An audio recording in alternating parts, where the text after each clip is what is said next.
সেবা ছাড়া সব প্রতিষ্ঠান রাত ৮টার মধ্যেই বন্ধ হবে। অফিস ও স্কুল কলেজের সময় কমানোর প্রস্তাব জানালেন বিদ্যুৎ প্রতিমন্ত্রী।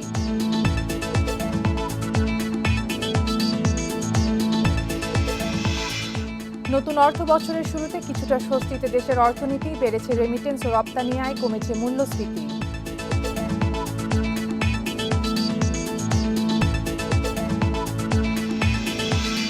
খুচরা বাজারে বেড়েছে চালের দাম, পর্যাপ্ত আমদানি নেই দাবি ব্যবসায়ীদের, নির্দেশনা অমান্য করে চলছে খোলা সয়াবিন তেল বিক্রি।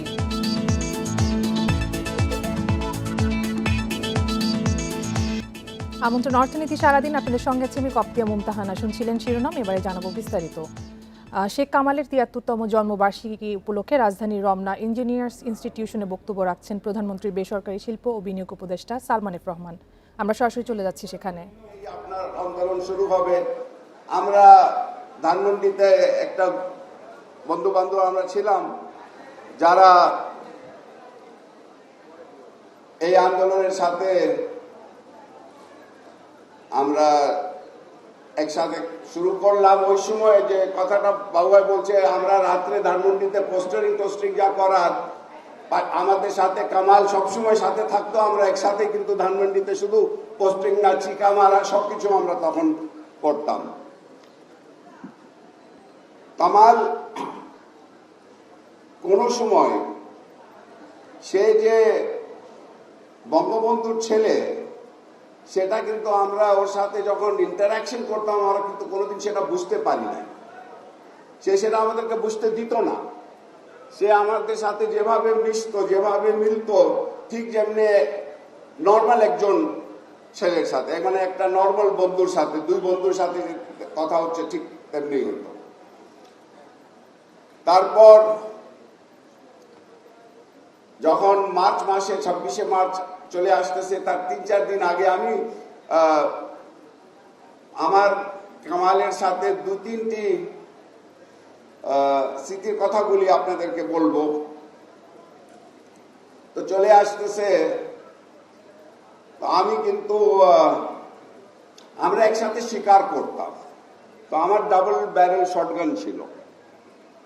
তো কামাল একদিন, আমার মনে হয় ২৩ তারিখ বা ২৪ মার্চে আমাকে এসে বললো, দোস্ত তোমার শটগান গুলি আমাকে একটু দিয়ে দাও। তুমি কি করবা শটগান? বলে না, এখন অবস্থাটা ভালো না, রাখি, সাথে রাখি। আমি বললাম ঠিক আছে নিয়ে যাও। সে ওটাগুলি নিয়ে গেল। পরে বললো কি একটা গাড়িও লাগবে। তো আমার তখনকার দিনে একটা টয়োটা সাদা গাড়ি, ছোট টয়োটা গাড়ি ছিল, ওটা কামাল নিয়ে গেল রাত্রে। তারপর তো ২৬শে রাত্রে আপনারা জানেন পাকিস্তান আর্মি যা করলো, বঙ্গবন্ধুকে ধরে নিয়ে যাওয়া হইলো পাকিস্তানে। সেদিন রাত্রেই কামাল ৩২ নম্বর থেকে সরে গেল। ১৫-২০ দিন পরে আমি কিন্তু, এর মধ্যে কামাল কিন্তু বর্ডার ক্রস করে কলকাতায় চলে গেল। কলকাতা থেকে আমি একটা মেসেজ পাইলাম যে আমি তোমার গাড়িটা ধানমন্ডিতে, তখন কেডিএইচ ল্যাবরেটরি ছিল একটা ওষুধ কোম্পানি, যেটা চেয়ারম্যান ছিলেন আনোয়ারা বেগম। আনোয়ারা বেগমও আওয়ামী লীগ করতেন, আমাদের সাথে খুব ক্লোজ ছিলেন। ও বললো ওনার গাড়ি, ওনার গ্যারাজে তোমার গাড়িটা আমি রেখে দিয়েছি, পরে তুমি ওটা ওখান থেকে নিয়ে নিবা। এই আমি ঘটনাটা কেন বলছি, সে কত দায়িত্বশীল ছিল সেটা প্রমাণ করার জন্য। একটা লোক মুক্তিযোদ্ধাতে চলে গেছে, আমি গাড়ি দিয়েছি, তখন তো গাড়িটা কোথায় আছে কিন্তু আপনার ইম্পর্টেন্ট না, গাড়িটা তো পাওয়া যাবে, পরে পাওয়া যাবে। কি হবে, দেশটা স্বাধীন হবে না, আমরা তো কিছু জানি না। দেশটা তো স্বাধীন নাও হইতে পারে, আমরা কতদিন আমাদেরকে এই অবস্থায় থাকতে হবে কেউ কিছু জানে না। কিন্তু সে যেহেতু আমার থেকে গাড়িটা নিয়েছে, সে কিন্তু মনে করেছে আমাকে এই মেসেজটা দিয়ে দেওয়া যে ভাই তোমার গাড়িটা আমি অমুক জায়গায় রেখে এসছি। এটা জাস্ট তার একটা ক্যারেক্টার, তার চরিত্র সম্বন্ধে আপনারা একটা আইডিয়া নেওয়ার জন্য। দেশ স্বাধীন হয়ে গেল, ফেরত আসলাম। সে কিন্তু ইতিমধ্যে অনেক লোক এটা তখনও জানতো না, সে কিন্তু ফার্স্ট ওয়ার্ড কোর্স, বাংলাদেশের যে ফার্স্ট ওয়ার্ড কোর্স, ওর মধ্যে মাত্র ৬১ জন কিন্তু গ্র্যাজুয়েট করেছিল, তার মধ্যে সে একজন। জেনারেল উসমানীর সে এডিসি, স্বাধীন দেশে ফেরত এসছে। জেনারেল উসমানীর এডিসি বঙ্গবন্ধুর ছেলে, কিন্তু প্রথম আমার সাথে যখন দেখা, ওই শেখ কামাল একই শেখ কামাল, কোনো ডিফারেন্স নাই কার সাথে। ওর যতগুলি বন্ধু আছে, যার সাথে সে ইন্টারাকশন করছে, সবাই আপনাদেরকে একটা কথাই বলবে যে তার যে এত ইম্পর্টেন্ট একটা সমাজে তার একটা অবস্থান, সেটা কিন্তু ওর সাথে আমরা যখন মিলতাম, আমরা কিন্তু সে বুঝতে দিত না। সেটা হলো তার ক্যারেক্টার ছিল। তারপর সে ডিসাইড করলো কি, সে তো এখন আর্মি জয়েন করেছে, সে আর্মিতে থাকতে পারতো, সে সরকার জয়েন করতে পারতো, যা ইচ্ছা সে তখন করতে পারতো, ব্যবসা করতে চাইলে ব্যবসা করতে পারতো। কিন্তু সে কি ডিসাইড করলো, আমাকে এসে বললো কে দোস্ত, আমরা আবাহনীর আগেই আমরা আবাহনী নিয়ে কাজ করতেছিলাম, স্বাধীনতার পরে চলো আমরা আবাহনীটাকে আন্তর্জাতিক মানে নিয়ে যাওয়া দরকার। তো আমি বললাম কেন? তো ওরা এখন মোহাম্মদান ছাড়া তখন কিন্তু কোনো ক্রীড়া ক্লাব ছিল না যার ওই আন্তর্জাতিক মান ছিল। তো বললাম আমরা যে এখন স্বাধীন দেশে, আমরা তখন তো পাকিস্তান আমলে মোহাম্মদান অনেক পাকিস্তানি ক্লাবগুলি ছিল, তাদের সাথে খেলা হইতো, প্রতিযোগিতা হইতো। আমরা তখন এখানে তো প্রতিযোগিতাই হবে না খেলাতে। তো আমি আবাহনীটাকে এভাবে চলো আমরা করো, তখন সে ওটাকে করলো। আমরা অনেক কাজ করলাম ওখানে, আবাহনীটা করা হলো, টিম করা হলো, বিদেশি প্লেয়ার আনা হলো। নিজের প্রথম বিদেশি কোচ, ব্রিটেন ইংল্যান্ড থেকে প্রথম ব্রিটিশ, তখন কিন্তু মানে কেউ কল্পনাও করতে পারে না, এটা ওর বুদ্ধি বলে কি আমি বিদেশি কোচ আনবো, ফুটবলের বিদেশি কোচ আনবো। শেখ কামালের ৭৩তম জন্মবার্ষিকী উপলক্ষে রাজধানীর ইঞ্জিনিয়ার্স ইনস্টিটিউশনে বক্তব্য রাখছিলেন প্রধানমন্ত্রীর বেসরকারি শিল্প ও বিনিয়োগ উপদেষ্টা সালমান এফ রহমান। এবারে চলে যাব পরবর্তী খবরে। মূল্যস্ফীতির হার কমছে, পাশাপাশি রেমিটেন্স এবং রপ্তানি আয় বৃদ্ধির ফলে নতুন অর্থ বছরের শুরুতে কিছুটা স্বস্তিদায়ক অবস্থানে আছে দেশের অর্থনীতি। এছাড়াও কেন্দ্রীয় ব্যাংকের নানা পদক্ষেপের কারণে কমে আসছে আমদানি ব্যয়ের ঊর্ধ্বগতিও। এ অবস্থা ধরে রাখতে বৈশ্বিক অর্থনৈতিক পরিস্থিতি সতর্কতার সাথে পর্যবেক্ষণ করার পরামর্শ অর্থনীতিবিদদের। করোনা মহামারীর পর অর্থনৈতিক পুনরুদ্ধার হতে না হতেই রাশিয়া ইউক্রেন যুদ্ধের কারণে বড় ধাক্কা খায় বৈশ্বিক অর্থনীতি, যার প্রভাবে উচ্চ মূল্যস্ফীতি, ডলার সংকট সহ আমদানি ব্যয় বেড়ে যাওয়ায় রিজার্ভ কমে $40 বিলিয়ন নিচে নেমে যায়। তবে নতুন অর্থ বছরের প্রথম মাসে কিছুটা স্বস্তিতে রয়েছে অর্থনীতির বিভিন্ন সূচক। টানা ৬ মাস ঊর্ধ্বগতির পর অবশেষে জুলাই মাসে মূল্যস্ফীতি কিছুটা কমে ৭.৪৮% নেমেছে। আন্তর্জাতিক বাজারে পণ্যের দাম কমেছে মূল্যস্ফীতি। নিত্যপণ্যের দাম নিয়ন্ত্রণে দেশের বাজারে সরকারের সঠিক নজরদারি তাগিদ অর্থনীতিবিদদের। সরকারকে সবসময় নজরদারির মধ্যে রাখতে হবে। নজরদারি বলতে আমি মনে করছি না যে পুলিশ বাহিনী নিয়ে দোকানে দোকানে হানা দেওয়া, সেটা নয়। তথ্যভিত্তিক নজরদারি, অর্থাৎ আমাকে নির্ভুল তথ্যগুলো জোগাড় করতে হবে এবং সেই তথ্যগুলোকে বিশ্লেষণ করতে হবে সঠিকভাবে, যে আসলে কি আমাদের উৎপাদন কতখানি, আমাদের ভোগের চাহিদা কতখানি এবং সেটা আমরা যোগান দিতে পারছি কিনা।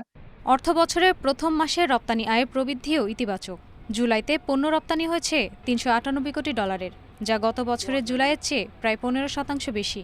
গেল মাসে প্রবাসী আয় এসেছে $209 কোটি, যা গত বছরের একই সময়ের চেয়ে 12% বেশি। তবে খোলা বাজার এবং ব্যাংকে ডলারের দামের ব্যবধান কমালে প্রবাসী আয় আরও বাড়বে বলছেন অর্থনীতিবিদরা। কার্ভ মার্কেট এবং এই যেটা ইন্টারব্যাংক মার্কেট, এই দুটো মার্কেটের মধ্যে যে পার্থক্যটা আছে সেটাকে 2 টাকায় নামিয়ে আনতে হবে। বর্তমানে সেটা অনেক বড় গ্যাপ হয়ে গেছে। 94 টাকা সরকারি রেট, আর ওখানে হচ্ছে 107 টাকা, 108 টাকা। তো এই বিশাল গ্যাপ থাকলে পরে হুন্ডিতে টাকা আসবেই, এটা সরকারি খাতে আনতে পারবে না। এদিকে বৈদেশিক মুদ্রার রিজার্ভে চাপ কমাতে অপ্রয়োজনীয় ও বিলাসী পণ্য আমদানি কমানো সহ বেশ কিছু পদক্ষেপ নিয়েছে কেন্দ্রীয় ব্যাংক। এতে কমছে আমদানি ব্যয়। এর ফলে গত জুনে আমদানি ঋণপত্র খোলা কমেছে 31%। Ishrat Jhuma, Independent News, Dhaka. নিত্যপণ্যের দাম এবং সার্বিক মূল্যস্ফীতি নিয়ে আলোচনা করতে আমাদের সাথে যুক্ত হচ্ছেন ঢাকা বিশ্ববিদ্যালয়ের সহযোগী অধ্যাপক নাজমুল হোসেন। জনাব নাজমুল, আপনাকে স্বাগত জানাচ্ছি অর্থনীতি সারাদিনে। আমরা একটি প্রতিবেদন দেখলাম যে অর্থনীতির বেশ কিছু সূচক এখনো ঊর্ধ্বমুখী। তো সেখানে বলা হচ্ছে যে মূল্যস্ফীতি কিছুটা কমেছে, কিন্তু এখনো কিন্তু বেশ কিছু পণ্যের দাম বাড়তি অবস্থায় রয়েছে। ফলে নিত্যপণ্যের দাম কিন্তু এখনো সাধারণ মানুষের নাগালের বাইরে রয়ে গেছে। তো এই সার্বিক অবস্থাকে আসলে আপনি কিভাবে দেখছেন? ধন্যবাদ আপনাকে। আসলে আমাদের মূল্যস্ফীতি গত মাসের তুলনায় অল্প একটু কমেছে, যেটা ছিল 7.56%, সেটা হয়েছে এখন 7.48%, which is in terms of percentage খুবই নগণ্য একটা পরিবর্তন। বাট একই সাথে আমাদের দেখতে হবে যে আমাদের প্রতিবেশী দক্ষিণ এশিয়ার অন্যান্য দেশগুলোর তুলনায় আমাদের মূল্যস্ফীতির অবস্থান কি। আমি যদি একটু তথ্য আপনার সামনে উপস্থাপন করি, ভারতে এই মুহূর্তে মূল্যস্ফীতি চলছে 7.01, নেপালে 8.56, মায়ানমার অর্থাৎ বার্মায় 17.30, পাকিস্তানে 24.90 এবং শ্রীলঙ্কায় আপনারা জানেন 60.8, which is almost 61%. সো আমি যদি অন্যান্য দেশের সাথে আমাদের ম্যাক্রো ইকোনমি তুলনা করি, তাহলে আমি কিন্তু বলবো যে খারাপের মধ্যেও তুলনামূলক আমরা মনে হয় একটু ভালো আছি। তবে কষ্টের বিষয়টা হচ্ছে, আপনি যেমনটি বললেন যে আমাদের ইনফ্লেশন কিন্তু অনেকগুলো খাতে বিভক্ত। এর মধ্যে ফুড আইটেম ইনফ্লেশন কিন্তু এখনো 8.84%, উইচ ইজ প্রায় 9% ফুড আইটেমে আমাদের ইনফ্লেশন। সো সেক্ষেত্রে আসলে নিম্ন আয় এবং নিম্ন মধ্যবিত্ত আয়ের যে মানুষ বা পরিবারগুলো রয়েছে, তাদের উপরে মূল্যস্ফীতির চাপটা সবচেয়ে বেশি গিয়ে পড়ছে, কারণ আমাদের আয় কিন্তু বাড়েনি, কিন্তু আমাদের ক্রয় ক্ষমতা কমে গিয়েছে। এই কারণে আমাদের জীবনযাত্রার মান ধরে রাখার জন্য আসলে পিপল আর স্ট্রাগলিং। সো এখানেই আসলে মূল সমস্যাটা। জনাব নাজমুল, এখানে আপনার কাছে একটা বিষয় জানতে চাবো যে ঋণের সুদহারের সীমা তুলে নিলে মূল্যস্ফীতি নিয়ন্ত্রণ ব্যাহত হবে বলছে বাংলাদেশ ব্যাংক। তাহলে কোন উপায় আসলে মূল্যস্ফীতিটা আসলে নিয়ন্ত্রণ করা যেতে পারে? এক্স্যাক্টলি, আমি মনে করি বাংলাদেশ ব্যাংক আসলে ঠিকই বলেছে। আপনি আসলে জানেন যে মূল্যস্ফীতি দুই ধরনের হয়। একটা হচ্ছে, আমরা যদি একেবারে টেক্সট বুক বেসে কথাবার্তা বলি, তাহলে কিন্তু এখন বাংলাদেশে যে কারণে বা গ্লোবালি যে কারণে মূল্যস্ফীতি হচ্ছে, সেটা কিন্তু আমাদের পাঠ্য বইয়ের মূল্যস্ফীতির মতো না। মূল্যস্ফীতি দুই রকম, একটা হচ্ছে ডিমান্ড পুল ইনফ্লেশন আর একটা হচ্ছে কস্ট পুশ ইনফ্লেশন। উৎপাদন ব্যয় বেড়ে যাওয়ার কারণে যে মূল্যস্ফীতিটা হয়, সোর্সিং এর সমস্যার কারণে, সাপ্লাই চেনের সমস্যার কারণে যে মূল্যস্ফীতিটা হয়, সেটা এখন ঘটছে আমাদের দেশ সহ আশপাশের আরো অনেক দেশে। সেই ক্ষেত্রে যদি আমরা ইন্টারেস্ট রেটের স্ল্যাবটা তুলে দিই, ইন্টারেস্ট রেট যদি ব্যাংকগুলো আরো বাড়িয়ে দেয় বা ট্যাক্স রেট যদি বাড়ানো হয়, তাহলে কিন্তু আসলে এই ইনফ্লেশন সেইটা কিন্তু ডিমান্ড পুল ইনফ্লেশন কমানোর জন্য, ডিমান্ডটাকে টেনে ধরার জন্য সেটা করা হয়। কিন্তু আমাদের ইনফ্লেশন সেই ধরনের না। আমাদের ইনফ্লেশনটা কমাতে গেলে আমাদেরকে সাপ্লাই সাইডে নজর দিতে হবে, সাপ্লাই বাড়াতে হবে। গ্লোবাল সাপ্লাই চেইন করোনার কারণে এবং এর পরবর্তীতে যুদ্ধের, এই রাশিয়া ইউক্রেন যুদ্ধের কারণে যে গ্লোবাল সাপ্লাই চেইনে একটা ইন্টারাপশন হয়েছে, সেই জায়গাটাতে আমাদের একটু অ্যাড্রেস করতে হবে, যেটা শুধুমাত্র আমাদের একার উপরও আসলে নির্ভর করে না। তবে আমরা দেশ হিসেবে যা করতে পারি তা হচ্ছে আমাদের আমদানি নির্ভরতা কমাতে হবে। আপনাকে যদি একটা তথ্য দিতে, তাহলে আপনি বুঝবেন যে গত অর্থ বছরে আমাদের বলা হচ্ছিল এ যাবৎকালের গত 50 বছরের সবচেয়ে বেশি এক্সপোর্ট রেভিনিউ বাংলাদেশ আর্ন করেছে, উইচ ইজ 52.08 বিলিয়ন ডলার। একই সাথে কিন্তু গত অর্থ বছরে আমাদের ইম্পোর্ট কস্ট ছিল হিস্ট্রি সর্বোচ্চ 82 বিলিয়ন ডলার। এবং গত অর্থ বছরে অর্থাৎ 21-22 অর্থ বছরে আমাদের যে ট্রেড ডেফিসিট বা বাণিজ্য ঘাটতি, সেটাও কিন্তু গত 50 বছরে আমাদের সর্বোচ্চ। তার মানে তিনটা জায়গায় আমরা রেকর্ড করেছি। আমরা শুধু হয়তো প্রচার করছি এক্সপোর্টের কথাটা, কিন্তু ইম্পোর্টও আমাদের সর্বাধিক, এবং ইম্পোর্ট ডেফিসিট বা ট্রেড ডেফিসিট জনাব নাজমুল, আমরা আশা করব দেশের এই মূল্যস্ফীতি দ্রুতই কমে আসবে। আমাদের সাথে যোগ দেওয়ার জন্য অনেক ধন্যবাদ। রাজধানী ছাড়া দেশের কোথাও লোডশেডিং এর সূচি মেনে চলা সম্ভব হচ্ছে না বলে জানিয়েছেন বিদ্যুৎ ও জ্বালানি প্রতিমন্ত্রী নসরুল হামিদ। সকালে রাজধানীর বারিধারায় সংবাদ সম্মেলনে তিনি বলেন, জরুরি সেবা ছাড়া মার্কেট, দোকান সহ সব প্রতিষ্ঠান রাত 8টার মধ্যে বন্ধ করতে হবে। এছাড়া অফিস সময় কমিয়ে আনা, স্কুল কলেজের সময় পরিবর্তনের প্রস্তাব দেওয়া হয়েছে বলেও জানান তিনি। বিশ্ববাজারে জ্বালানির দাম বেড়ে যাওয়ায় ডিজেল ভিত্তিক বিদ্যুৎ কেন্দ্র বন্ধ রাখার সিদ্ধান্ত নেয় সরকার। এতে দেখা দেয় বিদ্যুৎ ঘাটতি। এ অবস্থায় রাজধানী সহ সারা দেশে প্রতিদিন নির্দিষ্ট সূচি মেনে 1 থেকে 2 ঘন্টা করে লোডশেডিং শুরু করে বিদ্যুৎ বিভাগ। তবে রাজধানীতে এ সূচি মানা হলেও জেলা ও উপজেলা পর্যায়ে তা সম্ভব হচ্ছে না। লোডশেডিং করে কতটা জ্বালানি সাশ্রয় হচ্ছে তা এখনই বলা যাচ্ছে না বলেও জানান বিদ্যুৎ ও জ্বালানি প্রতিমন্ত্রী। সত্যি কথা বলতে অসুবিধা নাই, ঢাকা শহরের লোডশেডটাও টাইমিংটা কিছুটা মেনটেন করা গেছে, ঢাকার বাইরে সম্ভব হচ্ছে না। বিশেষ করে আরবির ক্ষেত্রে এটা সম্ভব হচ্ছে না। কখনো ওখানে বিদ্যুৎ চলে গেলে 1 ঘন্টার কথা বললে পরে 3-4 ঘন্টা, এবং তারা বলতেও পারতেছে না বলার জন্য। এটা হয়তো আবার বেটার হবে, হয়তো আগামী মাসের প্রথম সপ্তাহে হয়তো আর একটু বেটার হবে। কি পরিমাণ জ্বালানি সাশ্রয় করলাম এই ডাটা নেওয়া খুব মুশকিল। প্রতিমন্ত্রী বলেন, রাত 8টার পরে মার্কেট খোলা রাখার সুযোগ নেই। সরকারি গাড়ির ব্যক্তিগত ব্যবহার কমানো সহ অফিস, স্কুল, কলেজের সূচি পরিবর্তনের বিষয়টি বিবেচনা করা হচ্ছে বলেও জানান তিনি। সরকারি গাড়ি যেই কাজের জন্য তাকে দেওয়া হয়েছে সেই কাজের বাইরে যদি তারা ব্যবহার করে, যখনই আমাদের কাছে খবর আসে তার বিরুদ্ধে ব্যবস্থা নেব। বিকল্প বাজার মানে নতুন করে আরও সাপ্লায়ার খুঁজতেছে আমরা, সো আসতেছে, আমাদের অফার পাইছি। জ্বালানির চাহিদা মেটাতে বিকল্প বাজার থেকে গ্যাস আমদানির চেষ্টা করা হচ্ছে বলেও জানান প্রতিমন্ত্রী। Sohel Rana, independent News, Dhaka. আমদানির অনুমতির পরও রাজধানীর বাজারে কমেনি চালের দাম, বরং কিছুটা বেড়েছে। ব্যবসায়ীদের দাবি, চাহিদার তুলনায় পর্যাপ্ত সরবরাহ না থাকায় কেজিতে 1 থেকে 2 টাকা পর্যন্ত বেড়েছে দাম। এদিকে সরকারি নির্দেশনা অমান্য করে এখনও বাজারে বিক্রি হচ্ছে খোলা সয়াবিন তেল। সরবরাহ বাড়ায় দাম কমেছে ইলিশের। তবে সপ্তাহের ব্যবধানে ব্রয়লার মুরগির দাম বেড়েছে কেজিতে 10 টাকা। চালের দাম নিয়ে স্বস্তি মিলছে না ভোক্তাদের। বাজার স্বাভাবিক রাখতে গত মাসে 10 লাখ টন চাল আমদানির ঘোষণা দেয় সরকার, কিন্তু বাজারে দাম তো কমেনি, বরং বেড়েছে। সপ্তাহের ব্যবধানে সরু এবং মোটা 2 ধরনের চালেই বস্তা প্রতি দাম বেড়েছে 50 থেকে 70 টাকা। মিনিকেট বিক্রি হচ্ছে মানভেদে 67 থেকে 70 টাকা, আর নাজির সাহিলের কেজি 80 টাকা বা তারও বেশি। অনুমতি নিলেও ডলারের দাম বাড়ায় ব্যবসায়ীরা চাল আমদানিতে আগ্রহী নয় বলছেন ব্যবসায়ীরা। এদিকে বাড়তি দামে চাল কিনতে গিয়ে নাভিশ্বাস ক্রেতাদের। ইন্ডিয়া থেকে চাল আসবে, চালের দাম কমবে এই আশাবাদে ছিল, কিন্তু ইন্ডিয়া থেকে চাউল যেটা আমদানি করা ছিল কিছু করছে, কিন্তু বাজারজাত হয়নি। গরিব মানুষের তো ওইরকম উপার্জন নাই। হ্যাঁ, যদি মানুষের ওইরকম উপার্জন থাকতো, যে কাজকর্ম থাকতো, ব্যবসা বাণিজ্য থাকতো, তাহলে টাকা খরচ করতে কোনো দ্বিধা থাকতো না।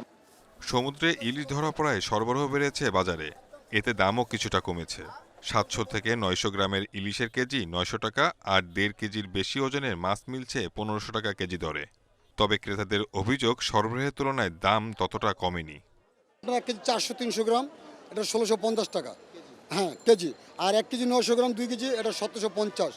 1 কেজি প্লাস এটা পড়বে একদম 1350। মাছ ধরা পড়ছে, আমরা সেটা দেখেই বাজারে আসি। এখানে এসে দেখি মাছের দামটা আসলে এখন আমাদের হাতের নাগালের বাইরে, দাম অতিরিক্ত চাচ্ছে। এদিকে 1 আগস্ট থেকে বাজারে খোলা সয়াবিন তেল বিক্রি বন্ধের সরকারি নির্দেশনা থাকলেও তা মানা হচ্ছে না। এই বিষয়ে তেমন কোনো তদারকিও নেই কর্তৃপক্ষের। আর সপ্তাহের ব্যবধানে কেজিতে 10 টাকা বেড়ে ব্রয়লার মুরগি কিনতে হচ্ছে 170 টাকা দরে। Shahid Ahmed, independent News, Dhaka. আমদানি এলসি বা ঋণপত্র নিষ্পত্তিতে আগে সব রেকর্ড ভেঙেছে ডলারের দাম। বৃহস্পতিবার এলসি নিষ্পত্তিতে প্রতি ডলারের দাম বেড়ে দাঁড়িয়েছে 110 টাকা। আমদানিকারকরা বলছেন বুধবার এই দর ছিল 109 ডলার। বেসরকারি খাতের আমদানির জন্য বাংলাদেশ ব্যাংকের ডলার সরবরাহ না করায় এলসি নিষ্পত্তির জন্য ডলারের দর বাড়ছে বলে জানিয়েছেন আমদানিকারকরা। অন্যদিকে দেশে প্রবাসী আয় আনতে প্রতি ডলারের জন্য সর্বোচ্চ 113 টাকা দাম দিয়েছে দেশের বেশ কিছু ব্যাংক। গতকাল মধ্যপ্রাচ্যের বিভিন্ন দেশ ও মালয়েশিয়া থেকে বাড়তি দামে ডলার কিনে ব্যাংকগুলো, ফলে এইসব ডলার এখন ব্যাংকগুলোকে বেশি দরে বিক্রি করতে হবে। যদিও আন্তঃব্যাংক লেনদেনের ক্ষেত্রে $1 94 টাকা 70 পয়সা ধরে রেখেছে কেন্দ্রীয় ব্যাংক। মৌসুমের শুরুতেই ধরা পড়েছে 2 থেকে 2.5 কেজি ওজনের ইলিশ। মোকাম থেকে রাজধানীর পাইকারি বাজারে বড় ইলিশের মজুদ বেড়েছে। মৎস্য গবেষণা কেন্দ্র বলছে, মা ও জাটকা ইলিশ রক্ষায় নিষেধাজ্ঞা সফল হওয়ায় সাগরে ইলিশ বড় হওয়ার সুযোগ পাচ্ছে। সাগরে 65 দিনের মাছ শিকার শেষে শুরু হয়েছে ইলিশের মৌসুম। মোকাম থেকে খুচরা বাজার সবখানেই ইলিশের প্রাচুর্য। গভীর রাত থেকে ভোর ক্রেতা বিক্রেতার হাংটাকে ব্যস্ত রাজধানীর সোয়ারীঘাট ও কারওয়ান বাজারের মাছের আড়ত। এখানে মাছ আসছে বরগুনা পাথরঘাটা, পটুয়াখালীর কুয়াকাটা ও বরিশাল থেকে। পদ্মা সেতু হওয়ায় সারি সারি ট্রাক, পিকআপ ভ্যানে ইলিশ আসছে অল্প সময় ঢাকার বাজারে। তবে এবার 1 থেকে 2 কেজি ওজনের ইলিশ বেশি। একটি ইলিশের জীবনকাল থাকে 6 থেকে 7 বছর। বেঁচে থাকার এই সময়ে একটি মাছ কয়েক কোটি ডিম ছাড়ে। মৎস্য গবেষণা ইনস্টিটিউট বলছে, সাগর ও নদী মোহনায় ইলিশের 6টি অভয়াশ্রম গড়ে তোলা হয়েছে। সেই সাথে মা ও জাটকা ইলিশ রক্ষায় নিষেধাজ্ঞা সফল হওয়ায় সাগরে ইলিশ বড় হওয়ার সুযোগ পাচ্ছে।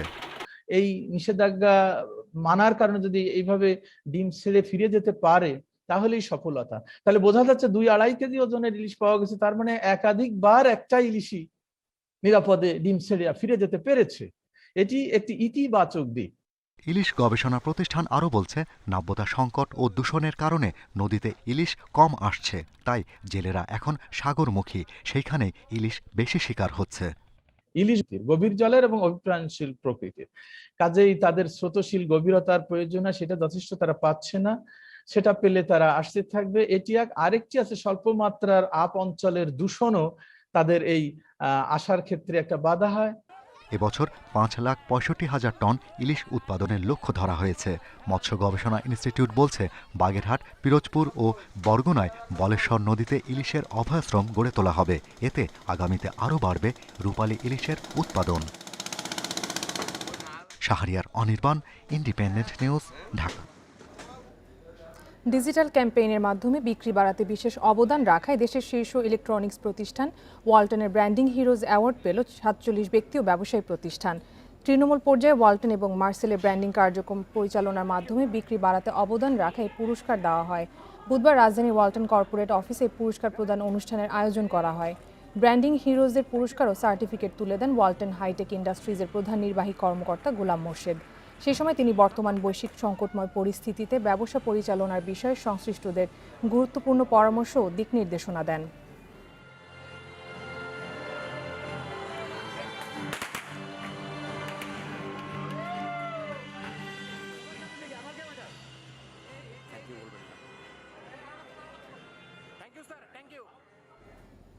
এই ছিল আজকের অর্থনীতি সারাদিনে। ইন্ডিপেন্ডেন্ট টেলিভিশনের সব খবর আরও জানতে চোখ রাখুন ফেসবুক, ইউটিউব এবং টুইটারে।